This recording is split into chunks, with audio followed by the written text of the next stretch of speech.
What's up, everyone? Alex Boylan here, co-founder of Dream Jobbing. Very excited to have our guest here. Needs no introduction, Phil Keoghan. Thank you for doing 5 questions with. Of course, absolutely. And please make note of the wonderful art direction that we did just before we started. These shelves did not look this good before we started.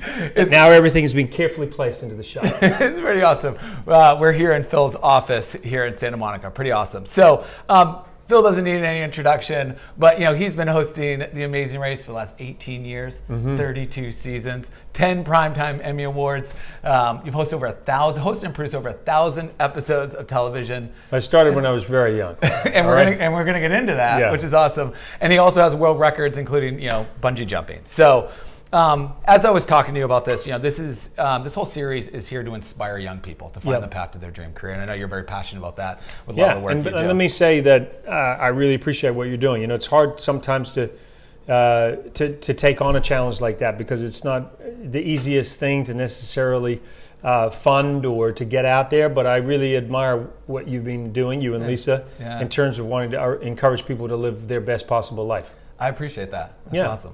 It's cool because I think there's just so much potential out there, and sometimes young people, they don't necessarily find the right path. And so the best advice that I can really give anybody is just trust your gut instinct and trust that you have something to offer the world, and you don't have to be like anybody else, because whatever it is you have, it's unique, and that's what you should be focused on. Absolutely. Couldn't agree more. Absolutely. Passion. Yeah, and we're going to get it. So where did your passion begin, Phil? Question one is, you're sitting here, I assume when you're young, you have a passion for travel, for adventure. Yep. Here's this medium of television. When did it connect for you to be like, oh man, maybe I can put these two together and craft a pretty awesome dream career? So I started traveling very young with my parents. My dad's a scientist, my mom's a music teacher, and we left. I'm born in New Zealand, and we left New Zealand when I was 3.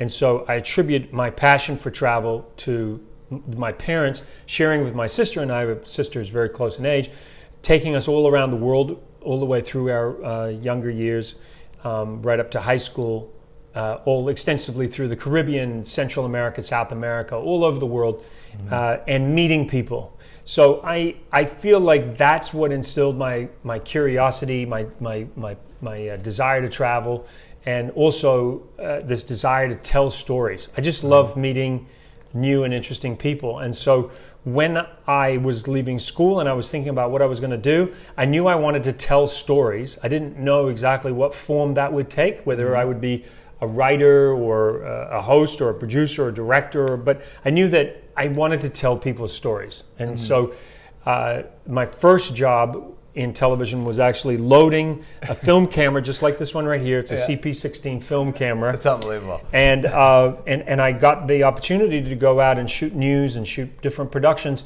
And I knew in that moment, starting as an assistant and being behind the scenes and seeing people telling stories, that I wanted to do it. I just didn't know at that point that I was going to end up being also in front of the camera. Right. So it was behind the scenes that got you inspired to the whole storytelling. And then I had these. I'd always done drama at school and a lot of improv theater, and so when someone gave me or asked me if I wanted to audition for a network show in New Zealand, which was an adventure show where the audience would write in and say, we want to see the host go do things. Thankfully, they chose me, and I was able to step from behind the camera, go in front of the camera, and then since then, I've done this thing of both. I jump in front, sometimes I go behind. So that's awesome. All facets of telling a story with this medium that we have, which has obviously changed so much since I started. Hence, we're shooting this on a phone. Hence, nobody would have ever thought in the days that I was operating a film camera like that here I would be sitting next to the winner of The Amazing Race with an iPhone and a lovely little light talking to you. Pretty cool. Pretty cool. So going from when you were younger to where you are in your career now, which is unbelievable, what was the most challenging aspect of building that career? I think the most challenging aspect has always been finding the next job.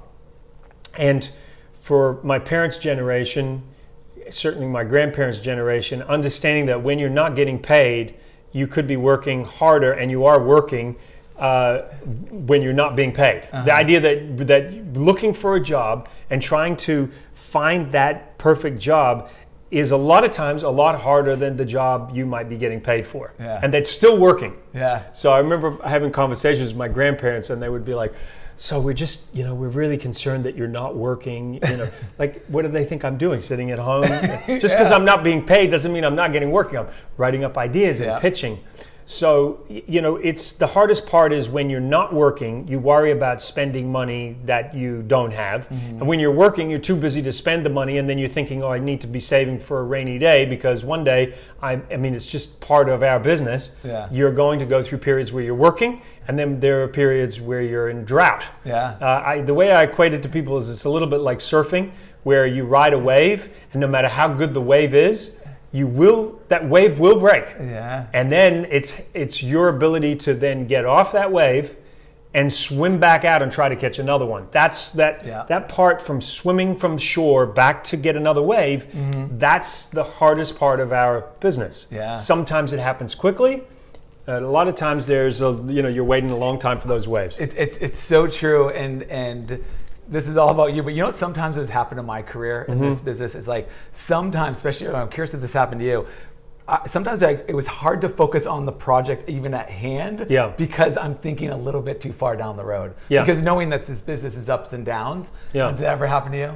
Yeah, you worry a lot. You had a lot of sleepless nights. Hey, Connor. Yes. Can you grab me a couple of napkins? All right, so Alex has never actually stopped the camera before. But that's the first time I've ever stopped the camera. And he's never been dabbed down by the guest either. So what I'm going to do is I just will make sure you look good here. All right, thank you. There we are. So that's why there was the little pause, because see how he looks good now? It's good. There you go. Okay. Keep going. Okay. So control yourself. All right. I'll try. Gather your thoughts. Okay. So third question on this would be, if you could go back. You've had such a storied career. I'm curious, if you go back, would you do anything differently? Yeah, sure. I think I could look at many different times in my career where I would have made different choices, and there's some shows that I wouldn't have taken that maybe I didn't, you never know until you try something. So sure, if I could go back and go and know, if I could play Monday morning quarterback and go, well, that show didn't work, I'd go back before I was going to choose to do that show, I wouldn't do it. Yeah, sure. But I can't really regret any of it, because all of the decisions I made were a part of the journey. And I think this speaks to the idea of what people define failure as. And I see there's a little too much focus sometimes on failure. And failure is really just an attempt at trying to do something to achieve something. It's just a necessary step sometimes that you have to take to succeed. So I think what's great about being young is you overanalyze things less. When you get older and you've been around a little longer, you have more experience to draw on. Sometimes you have this analysis paralysis where you just overanalyze too much, and it stops you from trying new and different things. Yeah. Absolutely. So no, I don't think I would.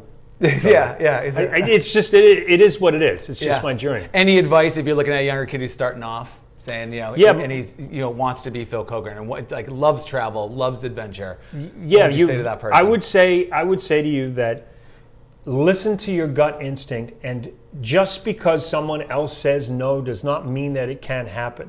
How many great ideas are out there, and ideas that you have in your head that people say no to because they can't visualize what you have in your head? So I would say trust your gut instinct and go with it. Don't give up just because somebody else says no. If you really deep down believe that there's something there, you might be a maverick, an innovator, a disruptor, somebody who's going to do something new and different in this world that will change the way that we see this world. So you've got to listen to that gut, because I can tell you people like Bill Gates, Richard Branson, all of those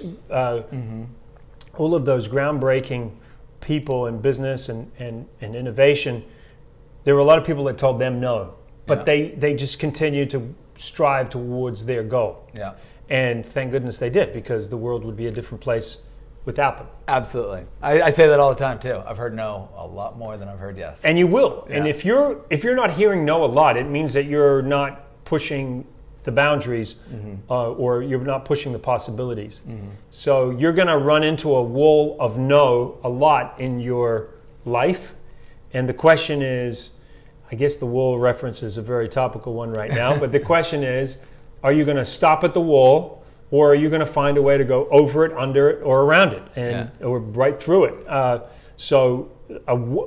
You want to make sure that in life you steer away from people who are what I would call walls of no. And those are the people that when you talk to them about something, they start with no, and then they come up with all the reasons why something won't work, which is kind of easy, right? As opposed to surrounding yourself with people who start with yes, and then immediately go into, well, how do we make that happen? So practice being an optimist. Think about that. If you spend 10,000 hours practicing being a pessimist, after you've got 10,000 hours of being a pessimist under your belt, you're going to be pretty damn good at it. And conversely, if you're an optimist, the longer you're an optimist, the more you practice being an optimist, the more you surround yourself with optimists, the better you're going to become at that. So, awesome advice. Well, you think about it. People that you know. Think about people that you know. Think about people that are poison in your life, meaning the ones that when you're around them you feel down and drained, and then those other people that you're around where you feel uplifted and invigorated, right? Most of the people that will invigorate you in life are the ones that focus on what they do have and what they can do, as opposed to what they don't have and what they can't do. So you want to be surrounded by people who, when they're faced with a problem or a challenge, they immediately go into, how do I fix it? As opposed to immediately go into, let me label everything that's wrong. It's kind of like, imagine we're driving to Palm Springs, get a flat tire, it's pissing with rain, we've got a whole bunch of stuff in the back of the car, there's all our gear packed on top of the spare tire. You can either start with, all right, when we stop on the side of the road, all right, Phil, take all the stuff out, put it in the back seat, I'm going to get the spare out, you pull up the jack, make sure you're immediately going to problem solving, as opposed to the other person you're in the car with who says, oh my God, it's going to take forever, we're going to get drenched, how are we going to get all the stuff out of the back, right? There's those, that's the difference between an optimist and a pessimist. A problem solver and what I would call a problem maker. It's like, you don't need to tell me what's wrong. I got it. It's raining. We got a flat tire. I get it. Let's fix it. Don't label the problem. Fix it. So Phil, of all the hats that you wear, right? You host, you produce, you direct, all these jobs. Which do you like the most and why? I don't like one more than the other. I think there are. I do a lot of speeches. I love being in front of an audience and talking to an audience. I love being in front of a camera when I'm on live TV.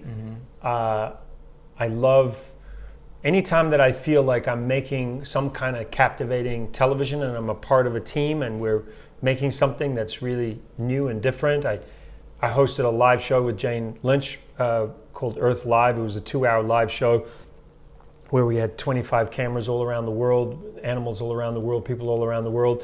And it's like, that feeling you get when you're playing sport and you're winning. It's a good feeling. And you're on. And you're on and you're switched on and you're working with people that you really respect.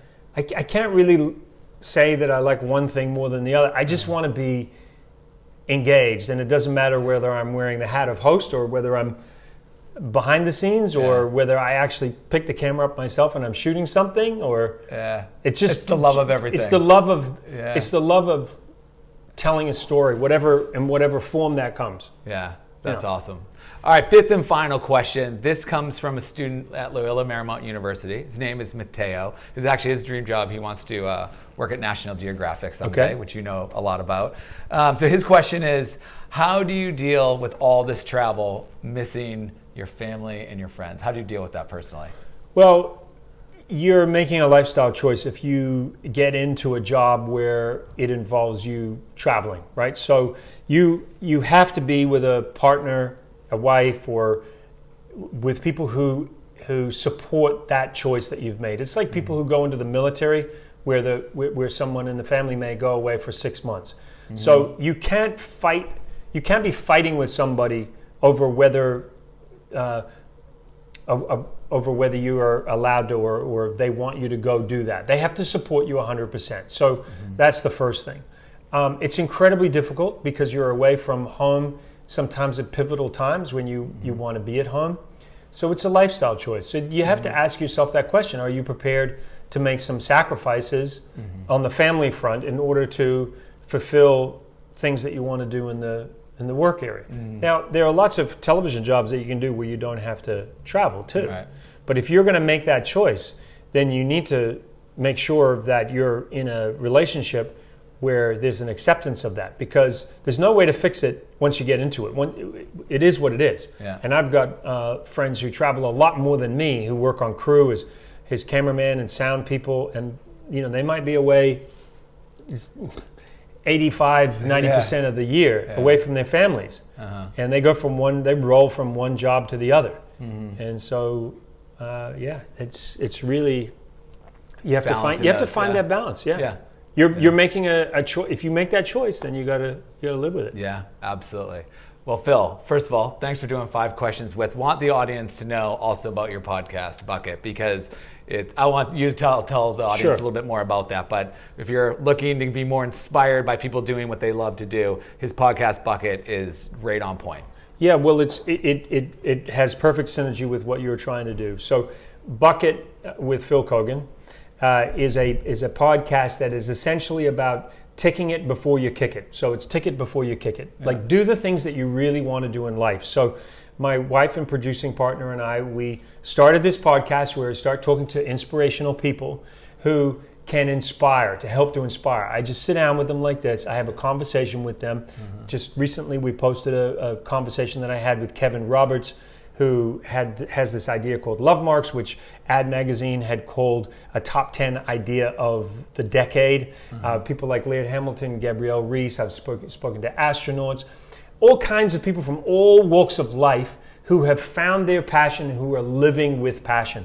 So yes, for inspiration in what you want to do, you can draw some of that inspiration from the words of these amazing people that I've been lucky enough to sit down with. You can get Bucket with Phil Keoghan wherever you get your podcasts, and if you go to my website, philkeoghan.com, you can see a video version of it. That's awesome. That's awesome. Check it out. Follow Phil on Instagram, and also he has a new show right now. He's hosting Explorer on National Geographic. Yeah, on every Mondays at 6 p.m. So cool. And hopefully another, and then let me say, 30 or so seasons. Congratulations to you for winning Amazing Race Season 2 17 years ago, one of the most dramatic finishes ever. If you haven't seen it, you should tune in and see this guy. He's a winner.